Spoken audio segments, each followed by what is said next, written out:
ইরানের সর্বোচ্চ নেতা খামেনির হত্যার প্রতিশোধ নিতে সোমবার ভোর থেকে দ্বিতীয় দফায় ইসরায়েলে হামলা চালায় লেবাননের সশস্ত্র গোষ্ঠী হিজবুল্লাহ। ইসরায়েলের মধ্যাঞ্চলকে লক্ষ্য করে নিক্ষেপ করা হয়েছে বিপুল সংখ্যক ক্ষেপণাস্ত্র। এর মধ্যে অন্তত 3টি ক্ষেপণাস্ত্র আঘাত হানে তেল আবিবে। হামলার পর হিজবুল্লাহ জানিয়েছে তারা ইরানের সাথে প্রতিরোধ আক্রমণ শুরু করেছে।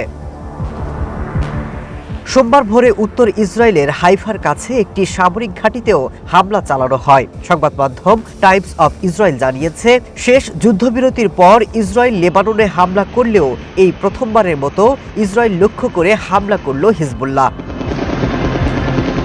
হিজবুল্লাহর হামলার জবাবে লেবাননের বৈরুতে পাল্টা অভিযান শুরু করেছে ইসরায়েলও। দেশটির সামরিক বাহিনী জানিয়েছে, লেবানন থেকে ইসরায়েলের ভূখণ্ডে হামলার পর তারা হিজবুল্লাহর লক্ষ্যবস্তুতে হামলা শুরু করেছে।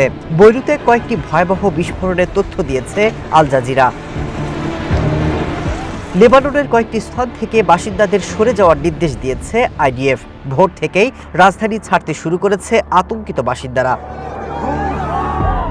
এদিকে ফিলিস্তিনি গোষ্ঠী হামাস খামেনি হত্যার বদলা নেওয়ার ঘোষণা দিয়েছে। হামাস নেতাদের মতে, এই ঘটনার মাধ্যমে মধ্যপ্রাচ্যের স্থিতিশীলতা পুরোপুরি ধ্বংস করে দেওয়া হয়েছে এবং এর পরিণাম হবে অত্যন্ত ভয়াবহ।